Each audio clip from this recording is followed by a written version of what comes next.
урозали шернаев бо ташхиси бемории илтиёби шуш муддати 10 рӯз ба табобати хонагӣ фаро гирифта шуда аз ҳолати вазнин баромада саломатиаш беҳ гашт. тасб надорад, фишори хунаш мӯътадил аст, иштиҳояш кушода шудааст. касал ланг шудем, иштиҳо баста шуд, баъдан сар пур гашт, хало пайдо шуд. хаб муроҷиат кардем духтурда. дар давраи пайдоиши беморӣ ба мисли имрӯз ин тавр бардаму солим набуд. табаш хира хаставу монда шуда буд.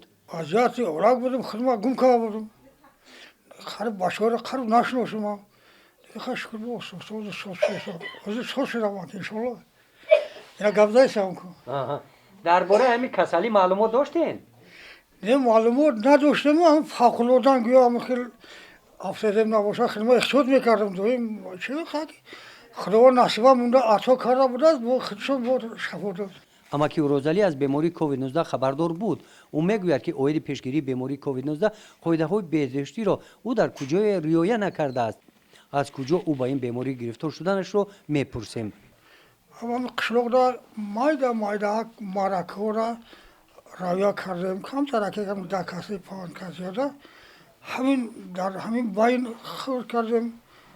як ҳамин тарафи балҷуонам як касал хабар гирифтем, ҳамонҷа худ кардем нафаҳмидем.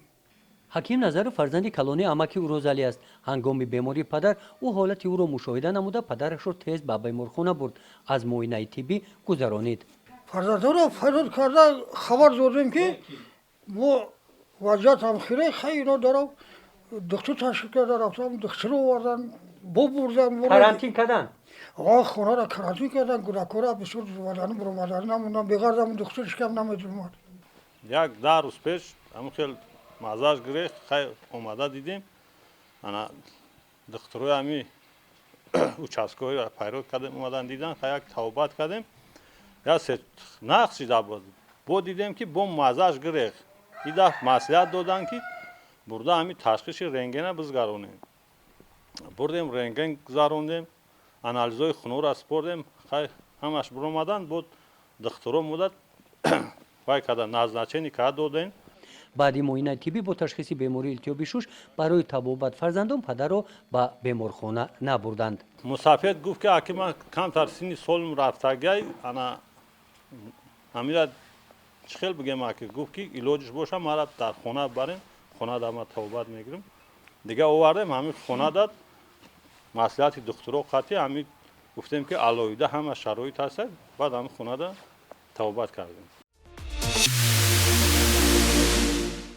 дар ноҳияи восе барои табобати беморони covid-19 ва илтиёби шуш беморхонаи рақами 5 воқеъ дар деҳаи оғҷар махсус гардонида шудааст. мутаассифона беморон ба ин беморхона рафтан намехоҳанд, мегӯянд табибон. сабабҳои инро одамон ҳар хел шарҳ медиҳанд. бисёриҳо мегӯянд ки аз тарс дар ин ҷо бистарӣ шудан намехоҳанд. фарзандон амаки урозалиро дар ин беморхона бистарӣ кардан нахостанд. ҳозир дар беморхона 2 моҳ мешавад ки беморон бистарӣ нестанд.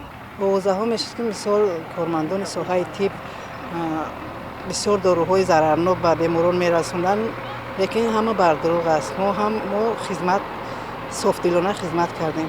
не болисар аки шароитам надоштем, хонада шароит буд, хонада хуб кардем. фақат барои шароит надоштан балеса балеса шароит надоштан ахир вазъияти ахир шуд буд. хидмам солим рафтагӣ ма гуфтем хидмат ки бо афғон шуда ягон кас дахолат накунем, барои мо хона омам. خانه алоҳида да табобат гирифтем. خانه алоҳида ҷои алоҳида ҳам аврат дига мекунад, ҳам духтур қатимай. урозалӣ шернаевро дар ин ҳуҷраи манзили истиқоматиашон бистарӣ карданд. тибқи пешниҳод ва маслиҳати духтури муассисаи кӯмаки аввалияи тибби санитарии ноҳияи восе ва дорӯҳои навиштаи ӯ ба табобат шурӯъ карданд. доруҳоро хай дорухонаи ноҳия дастрас кардем, ҳамаша овардем, тасвия дода буден, навишта дода буден, овардем, гузарондем ҳамаша, ила худоро шукр. ҳозир нағзаи саломатиш дорои левфлаксацилин, сефтраксон, дексамтазон, натрихлор эфилин ҳам хеле кор мекардем. карантин мекардан, я намехостан балинса бара, ҳаминҷа мехостан худшон карантинка дору кул гузгаронанд, вақт вақтш қатӣ мегузарондем. برای گذراندن داروها دکتر مرکز سلامتی دهه جاورز حکمت‌الله رحمت‌الله از جانب مرکز سلامتی وابسته کرده شد. رحمت‌الله داروهای بیمار را گذراننده از احوال امک اورازلی همه روز به مرکز خبر داده می ایستاد. тавsiya میدادم که خیلی کرانتین کنی یگان طرف در آوردن نمونین هم خیلی پرهیزی کنی یگان کودک نداره کلان سال نداره کرانتین کنی خونه ادینی در آورده که فقط خدم میدارم و میدیدم داولی اینشا دورو کلاش وقت چقدر میزگاروندم. از منزل استقامتی امک اورازلی تا مرکز سلامتی دهه جاورز زیاده از 200 متر راه است. در این مرکز یک دکتر و 16 نفر کارمندان میانه تیب با اهالی این دهه خدمت طبی میرسانند. مرکز سلامتی دهه جوانی با 3575 نفر خدمت طبی میرساند. خدمت طبی و کارهای پروفیلاکتیکی میبرد. حاضر اوید این کووید 19 بسیار کارها را اجرا کرده ایستادند. دخترها، همشیرا طبی، برادر شفقت هر روز هم روزانه هم شبانه روزی به خلق خدمت خودشان را میرسانند.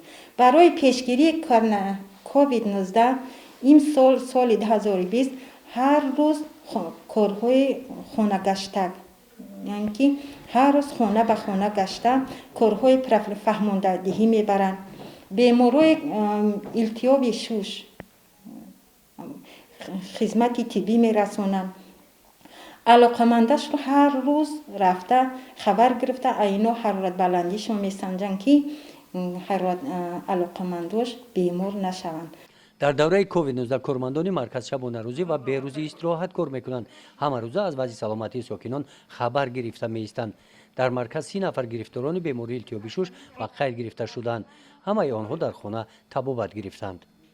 حاضر در مرکز سلامتی دهه جوانی 32 نفر با بیماری التیاب شوش به قید گرفته شده است.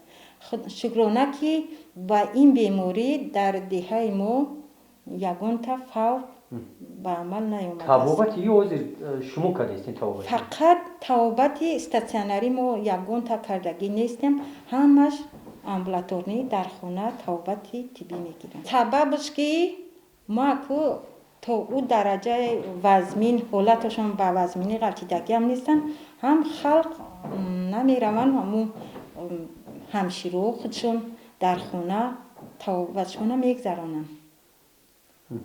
یعنی یا در حالت وزمین نیستن؟ یا در حالت وزمین یگانش به قید گرفته نشده هستن. داروهای در کارشون هم میوبن خودشون میخرن میگیرن. با یگان وقت میشوه که ای کسی چی یاردم میرسونن، یاردم میتن. نه که به خوب نمیگردیم، خیلی وقتی بیرون برمارا مشاکل پیشم اومده خدمت کمتر شمال داشته بودیم، نباشه به خوب نمیگردیم. کودکان خونه همه شکرانه. اورازلی شرنایف از این بیماری صحت یافت، با جرأت قدم زده و اکنون قاعده‌های بهداشتی را رعایت می‌نماید. و دیگران توصیه می‌دهد که این قاعده‌ها را رعایت نموده خود و دیگران را ضرر نرسانند.